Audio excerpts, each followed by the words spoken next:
மதிமுகம் நேயர்களுக்கு வணக்கம். இது அரசியல் தாக்கமும் பின்னணி வழங்குவதற்காக நான் தினேஷ். நான் நிரோஷா.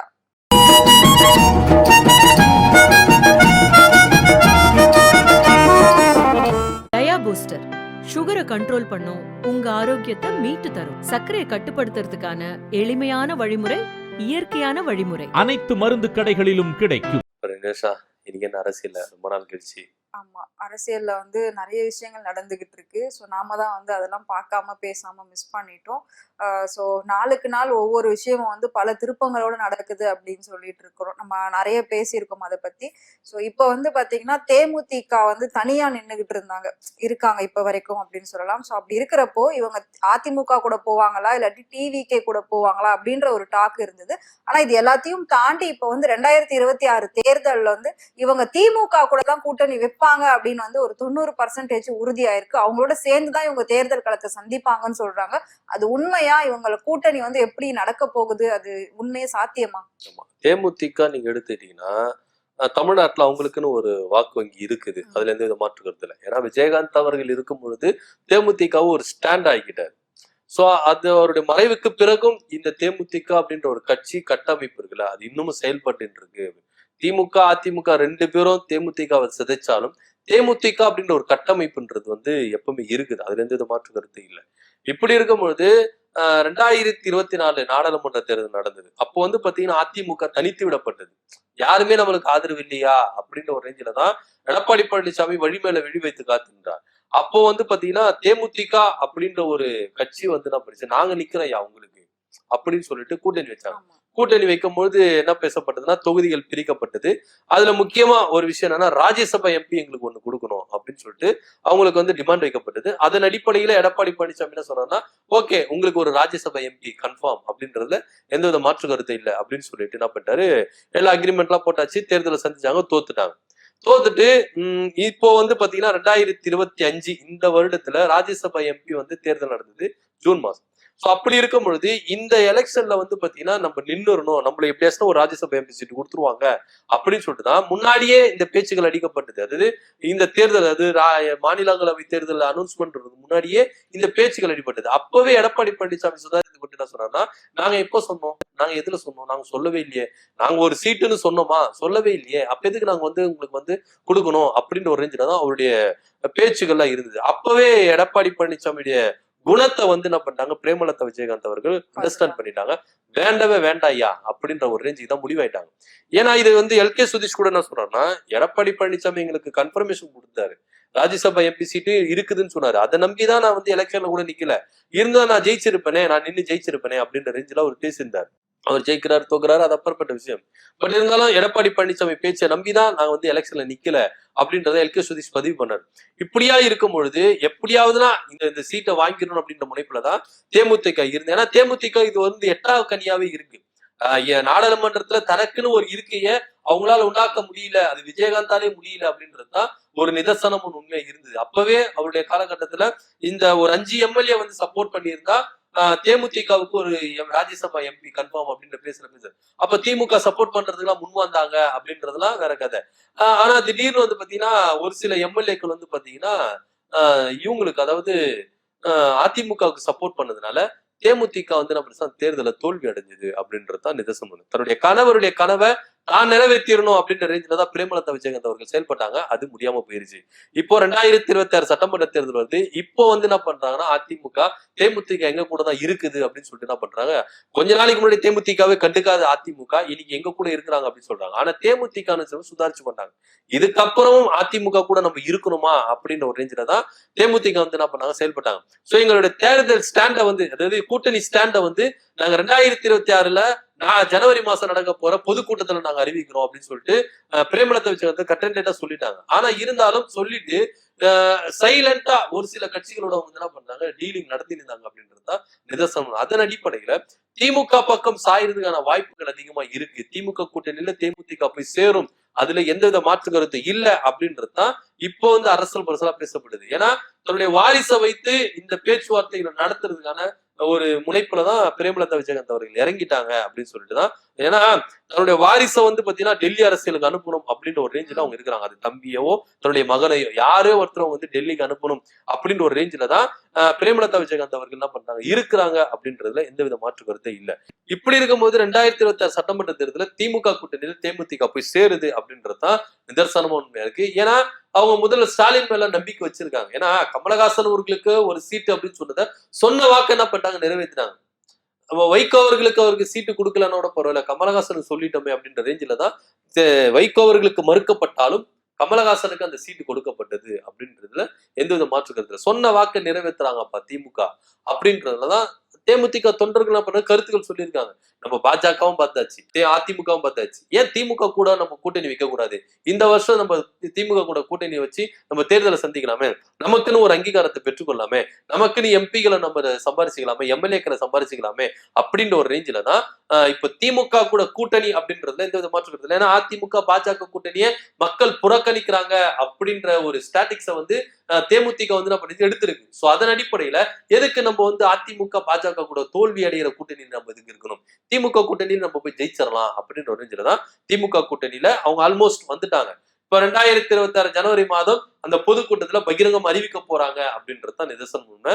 இந்த தகவல் வந்து அரசல் புரசலா பதிவு இருந்தாலும் இன்னும் அதிகாரப்பூர்வமா பரவல. அதுக்கு கூடிய விரைவில் இதை எதிர்பார்க்கலாம் அப்படின்னு சொல்லிட்டு தேமுதிக தொண்டர்கள் ரெடி ஆயிட்டாங்க அப்படின்றதுதான் நிதர்சனம். கண்டிப்பா தொண்டர்களை விட வந்து மகன்கள் வந்து ரொம்பவே தயாரா இருக்காங்க தேர்தலுக்குன்னு சொல்லலாம். அப்படி இருக்கிறப்போ ரீசெண்டா வந்து பிரபாகரன் அவர்கள் வந்து பேசியிருந்தாங்க, அப்பாவோட வழியில தான் நாங்க இருக்கோம், நீங்க எங்களை வந்து அப்பாவுக்கு கொடுத்த ஆதரவு கொடுக்கணும்னு சொல்லி ஃபுல் அண்ட் ஃபுல் வந்து கேப்டனோட பேர் வச்சுதான் இப்ப இவங்க இறங்கியிருக்காங்க தேர்தல் களத்துல சந்திக்க அப்படின்னு வந்து நான் நினைக்கிறேன். ஸோ பார்க்கலாம் மக்கள் கிட்ட அந்த கேப்டனுக்கான ஆதரவு எந்த அளவுக்கு இருக்க போகுது அப்படின்னு சொல்லி உங்களோட கூட்டணி எப்படி ஸ்ட்ராங் ஆக போகுதுன்னு பார்க்கலாம். ஸோ அதுக்கு முன்னாடி பாஜக அப்படின்னாலே அவங்க அதை சுத்தி உள்ள ஆட்கள் எல்லாமே எப்படி இருப்பாங்கன்றது நமக்கு தெரியும். ஸோ ஒவ்வொருத்தரோட வேலையுமே வந்து பாஜகல வேலை பார்க்கறது கிடையாது, மக்களுக்கான வேலை பார்க்கறது கிடையாது, மற்ற கட்சியை வந்து விமர்சனம் பண்றதுதான் பாஜகவோட வேலை அப்படின்னு சொல்லலாம். அப்படி இருக்கிறப்போ ஸோ ரீசெண்டா வந்து ஒரு மீட்டிங்ல எல்முருகன் பேசியிருந்தாரு, திமுக வந்து விமர்சிச்சு பேசியிருந்தாரு, இவங்க எல்லாமே வந்து நாங்க பண்ணிட்டோம் போய் பார்த்துட்டோம் அப்படின்ற மாதிரிலாம் வந்து சொல்லியிருந்தாரு. சோ அப்படி இருக்கிறப்போ மாணவர் விடுதிகளை பத்தி வந்து சமூக நீதி விடுதின்னு பேர் வச்சிருக்காங்க.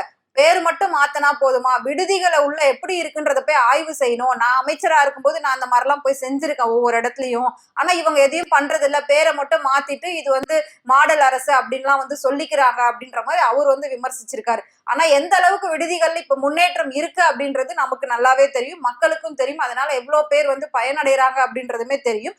சோ அதை பத்தி அவர் வந்து விமர்சனம் செஞ்சு பேசியிருக்காரு. சோ அதனோட பின்னணி என்ன, எதுக்காக இந்த மாதிரி ஒரு வார்த்தை அதாவது பாஜகவுக்கு வந்து இவங்க விடுதி பேரை மாத்துந்து பிரச்சனை இல்லை, இந்த சமூக நீதி அப்படின்ற ஒரு பேர் வச்சுட்டாங்கல்ல அதுதான் உங்களுக்கு அலர்ஜியா இருக்குது கண்டி.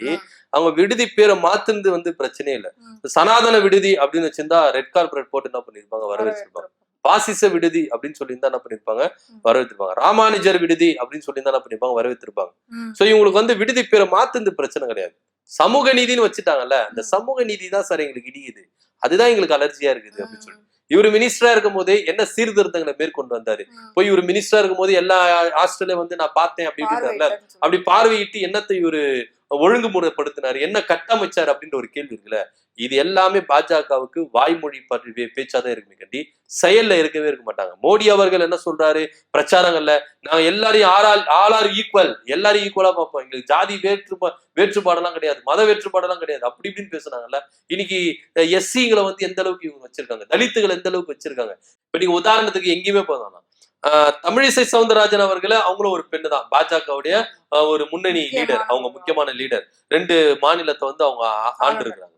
சோ நிர்மலா சீதாராமன் அவர்களும் பாஜகவோட மூத்த தலைவரா இருக்கிறாங்க, அவங்களும் பெண்ணு. இவங்க 2 பேரும் எந்த இடத்துல வச்சிருக்காங்க பாஜக அப்படின்றத நம்ம பார்க்கணும்ல. இங்க நீங்க நிர்மலா சீதாராமன் போற இடத்துக்கு ஒரு சில இடத்துல அவங்க நுழைஞ்சிட முடியும், இதே தமிழிசை சவுந்தரராஜன் போய் நுழைய முடியுமானா முடியாது. இதுதான் வந்து நிதர்சனமும் உண்மையா இருக்கு. இவ்வளவு ஏன் பிரதமர் மோடி கூட ஒரு சில இடத்துக்கு போயிடுவாரு, திரௌபதி முர்மு போக முடியுமா? ஏன்னா அவங்களுக்கு இருக்கிற அந்த ஜாதி பெயர், இவங்க இதுதான் இது மெயின்டைன் பண்ணுவாங்களே கண்டி. மத்த இவ்வளவு ஏங்க நாடாளுமன்றத்துல அந்த செங்கோலை இது பண்ணி வைக்கிறதுக்கு நாடாளுமன்றத்துல முறையான அழைப்பு வந்து பாத்தீங்கன்னா திரௌபதி முர்மு கொடுக்கப்பட்டதா அப்படின்னா இல்லவே இல்லை. ஏன்னா அவங்க பின்னாடி இருக்கிற அந்த ஜாதி, இவங்களுக்கு வந்து இதுதான் மெயின் கண்டி. சமூக நீதி, சமத்துவம், சகோதரத்துவம் இவங்களுக்கு கிடையவே கிடையாது அப்படின்றதுதான் நிதர்சனமான உண்மை. எப்பேற்பட்ட ஒரு அருமையான திட்டம், பேர் மாற்று திட்டத்தை வந்து நம்ம முதல்வர் அவர்கள் கொடுத்திருக்காரு. ஜாதி வேற்றுமை பார்க்க கூடாது, மத வேற்றுமை பார்க்க கூடாது. இப்ப பிற்படுத்தப்பட்ட நலத்துறை விடுதி மாணவர் விடுதின்னு இருக்கும், ஆதி திராவிட நலத்துறை மாணவர் விடுதின்னு இருக்கும். சோ இங்க இந்த ஜாதி பேர்களை பார்க்க கூடாது, அடையாளப்படுத்த கூடாதுதான் சமூக நீதி விடுதி அப்படின்னு எல்லாத்துக்கும் நீங்க மாத்துங்க. சமூக நீதி ஆண்கள் விடுதி, சமூக நீதி பெண்கள் விடுதி, எல்லா விடுதியும் ஒரே ஈக்குவலா தான் நீங்க பார்க்கணும். எங்க பார்த்தாலும் சமூக நீதி விடுதி தான் தெரியணும். இது வந்து பிற்படுத்தப்பட்ட நலத்துறை விடுதி, இது ஆதி திராவிட நலத்துறை விடுதி அப்படி இருக்கவே கூடாதுன்னு சொல்லிட்டு சமூக நீதி விடுதி அப்படின்னு சொல்லிட்டு என்ன பண்ணாரு முதல்வர் ஐயா சூப்பரா மாத்திருக்காரு. இத மக்களுக்கு பிரயோஜனமா இருக்குதா, மாணவர்களுக்கு பிரயோஜனமா இருக்குதா, அந்த சிந்தனையில நம்ம சிந்திச்சு பார்க்கணும். இதுல என்ன அரசியல் பார்க்கலாம், இதுல என்ன நம்ம குறைய கண்டுபிடிக்கலாம். குறை கண்டுபிடிக்கிற கண்ணோட்டத்துல நீங்க பாத்தீங்கன்னா நல்லது நடந்தாலும் அது குறைதான், கெட்டது கெட்டதுதான். சோ பாஜகவுக்கு அவங்களுக்கு வந்து பாத்தீங்கன்னா நல்லது பாக்குற கண்ணே கிடையாது, குறைகளை கண்டுபிடிக்கிற ஒரு மனப்பான்மையில தான் இருக்கிறாங்க. இவ்வளவு ஏன் முருகர் பக்தர் மாநாட்டுல எந்த அளவுக்கு பேசுறாங்க, தமிழ் கடல் முருகலை நாங்க தூக்கி நிப்பாட்டுறோம், முருகர் வந்து எல்லாருக்கும் ஏத்தவனு கிடையாது, ஜாதி மதம்லாம் பாக்குறது இல்ல, ஏற்றத்தாழ்வு எல்லாம் பாக்குறது இல்ல அப்படின்னு சொல்றாங்களே. ஸ்ரீபெரும்புத்தூர் தொகுதி எம்எல்ஏ காங்கிரஸ் தலைவர் நம்ம செல்வ பெருந்தகை ஒரு முருகன் கோயில்ல வந்து பாத்தீங்கன்னா ஒரு தொகுதிக்கு வருகிற ஒரு முருகன் கோயில்ல கும்பாபிஷேகத்துக்கு போயிருக்காரு. தமிழிசை சவுந்தரராஜன் அவர்களை உள்ள விடுறாங்க, செல்வ பெருந்தகை உள்ள விடல. ஏன்னா அவர் பின்னாடி இருக்கிற அந்த ஜாதி அடையாளம், இந்த ஜாதி அடையாளத்தை வைத்து பாஜக எந்த அளவுக்கு வந்து பாத்தீங்கன்னா அரசியல் செஞ்சுட்டு இருக்காங்க அப்படின்னு சொல்லிட்டு நிறைய சான்றுகளை நம்ம எடுத்து சொல்லலாம். ஆனா இவங்களுக்கு அந்த அந்த விடுதி பேர்களை மாத்துந்து அவங்களுக்கு வந்து பிரச்சனை கிடையாது. சமூக நீதி அப்படின்ற பேர் வச்சிருக்காங்களே அதுதான் பிரச்சனை. பாஜகவுக்கும் அது ஆதரிக்கிற எல்லா கட்சிகளுக்கும் பாத்தீங்கன்னா இந்த சமூக நீதி சமத்துவம் சகோதரத்துவம் இவங்களுக்கு இல்லவே இல்லை அப்படின்றதுதான் நிதர்சனம் உண்மை. இது எல்லாமே மேடைகள் பேச்சுகள் அவங்க பேசுவாங்களே கண்டி, செயல்முறைகள்ல இந்த சமூக நீதியும் சகோதரத்துவம் சமத்துவத்தை இவங்க செயல்படுத்துவாங்கன்னா செயல்படுத்த மாட்டாங்க. அதை செயல்படுத்துகிற ஒரே ஒரு கட்சி ஒரே ஒரு ஆட்சி, அது திராவிட மாடல் ஆட்சி, திமுக கட்சி அப்படின்றதுல எந்தவித மாற்று கருத்தை இல்லை. கண்டிப்பா. சோ பாஜக இந்த மாதிரி பேசுறதெல்லாம் பெரிய விஷயமே கிடையாது. அவங்களோட விமர்சனங்களை எப்பவுமே அவங்க முன் வச்சுக்கிட்டு தான் இருப்பாங்க. ஆனா நம்ம வந்து விமர்சனத்துக்குரிய ஆளாவே இருக்க மாட்டோம். ஆனாலும் வந்து வம்பிழுத்து பேசுறது அவங்களோட வேலை. ஸோ இதெல்லாம் ஒரு பக்கம் இருக்க, நம்ம ஃபர்ஸ்ட் சொன்ன மாதிரி ஒவ்வொருத்தருமே தேர்தலுக்கான வேலைகளை செஞ்சிட்டு இருக்காங்க. ஸோ அடுத்து என்ன நகர்வுகளை வந்து முன்னெடுத்துட்டு போறாங்க அப்படின்றதுதான் இப்ப மக்களோட பார்வையில வந்து பெருசா பேசப்படுது பார்க்கப்படுது. அப்படி இருக்கிறப்போ சோ அதிமுக பொதுச் செயலாளர் எடப்பாடி பழனிசாமி வந்து முழு மூச்சோட இறங்கிட்டாரு தேர்தல் காலத்துல வேலை பார்க்க அப்படின்னு சொல்லலாம். சோ எல்லாமே வந்து அவர் சொல்ற விஷயம் என்னன்னா 2026 நாங்க தான் அப்படின்ற மாதிரி ரொம்ப அழுத்தம் திருத்தமா சொல்லிக்கிட்டு வராரு. சோ அதோட முதல் நடவடிக்கை அவர் என்ன எடுத்திருக்காரு அப்படின்னு பாத்தீங்கன்னா, மக்களை காப்போம் தமிழகத்தை மீட்டெடுப்போம் அப்படின்ற ஒரு தலைப்புல வந்து ஒரு சுற்றுப்பயணம் மேற்கொள்றாரு. அதுக்கு வந்து பஸ் எல்லாம் லக்ஸரியா ரெடி பண்ணிருக்காரு. எல்லாரும் நடைப்பயணம் தான் போவாங்க, ஆனா இவர் வந்து சுற்றுப்பயணம் சொல்லி பஸ் எல்லாம் ரெடி பண்ணி போறாராம். சோ அது என்ன விஷயம், உண்மையிலே அவர் வந்து இந்தியா ஃபுல்லா சுத்த போறாரா, தமிழ்நாடு ஃபுல்லா சுத்த போறாரா, என்ன பண்ண போறாரு? அதாவது நீங்க பேசும்போது சொன்னீங்கல்ல 2026 அப்புறம் நாம தான் நமக்கு தான் அப்படின்னு சொல்றாருல, அவங்க மட்டும் தான் இருக்க போறாங்க. 2026 தேர்தல் முடிஞ்சிட்ட பிறகு அதிமுகல எடப்பாடி பழனிசாமி மட்டும் தான் இருக்க போறாரு. அவர் அதிமுகல இருக்கிறாரா இல்லையா அப்படின்றது ரெண்டாவது விஷயம், அவர் மட்டும் தான் இருக்க போறாரு அப்படின்றதுதான் நிதர்சனம் உண்மை. இதுல சுற்றுப்பயணத்தை நீங்க சொன்னீங்க, மக்களை காப்போம் தமிழகத்தை மீட்போம்னு.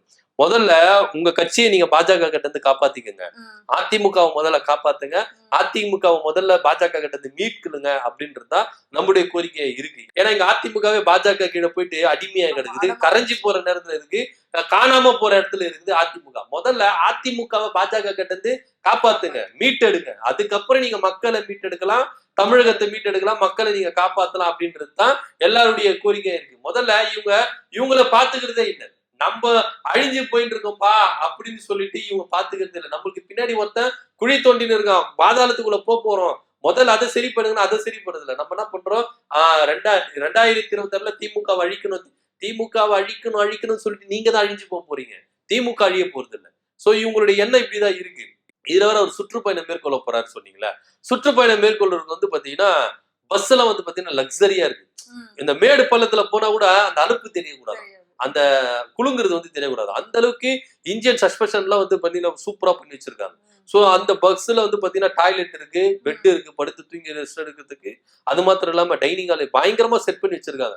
ஒரு லக்ஸரியான ஒரு லைஃப்ல சுற்றுப்பயணத்தை நம்ம என்ன பண்ண போறோம், மேற்கொள்ள போறோம். பஸ் ஃபுல்லாவே ஏசி, டாய்லெட்டை திறந்தாலும் ஏசி, எல்லா இடத்துலயும் ஏசி, பஸ் ஃபுல்லாவே ஏசி.